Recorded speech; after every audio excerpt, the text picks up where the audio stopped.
Now, my very last topic for the semester is to get a bit more sophisticated in terms of eval integrals, definite or indefinite.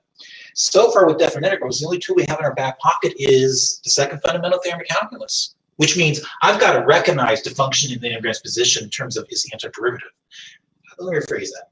It means that I can't actually evaluate an integral, a definite integral, unless I recognize the antiderivatives for the function in the integrand's position.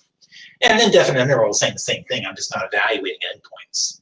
So bottom line, I'm very limited. Not that this new technique I'm going to give you is going to unleash just a world of opportunities.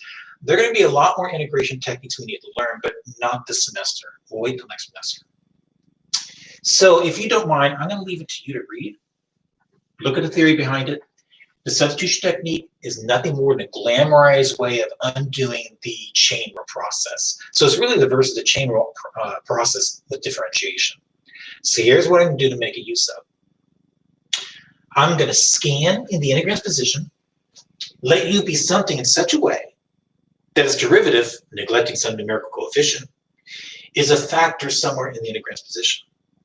Notice if I let u be equal to sine of x, its derivative is right here. If I let u be equal to this, its derivative is right there, maybe neglecting a negative sign up front. And so I think with my first u sub, I can let u be equal to either one of those factors. This might be easier. Now, paying the consequence, I think the derivative with respect to x on both sides is this. Now, I have a tendency not to write it this way because I like to see separation of variables. I have a tendency to write this instead. That dx is related to du in this fashion.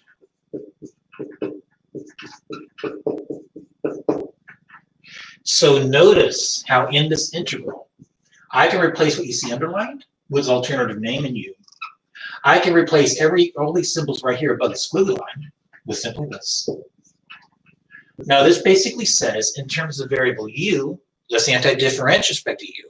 Well, that's a piece of cake. Unfortunately, somebody asked me a question in my first language is French. And to give an answer to that question, I had to think and translate into French. Gosh, I hope I said that correctly. Let me start that again.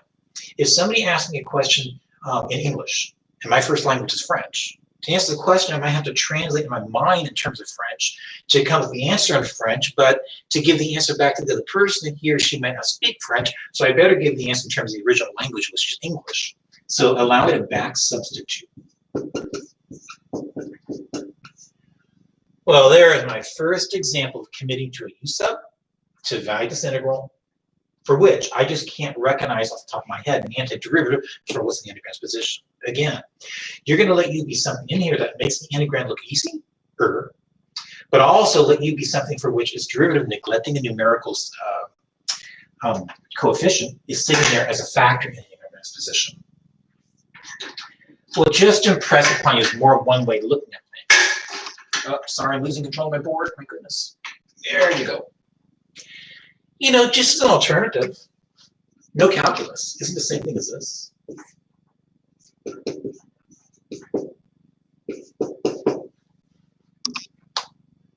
Now, I think what's in the integrand's position is kind of complicated because of the 2x input for the sine function. But if you allow me to let u be equal to that 2x and pay the consequences of my actions,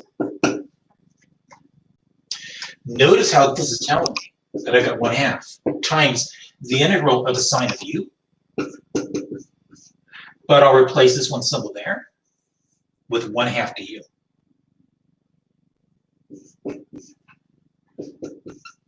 That gives me this.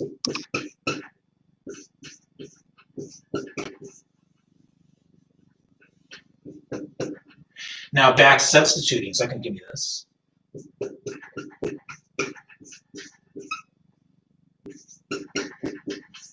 Now I know that looks dramatically different than what I had on the other side of the board. However, if you use one of your double angle identities with the cosine function, namely one involves only sines, you'll be able to transform this to look just like what's on the other side of the board. Wow, 2 different ways to look at my very first example of committing to a u sub.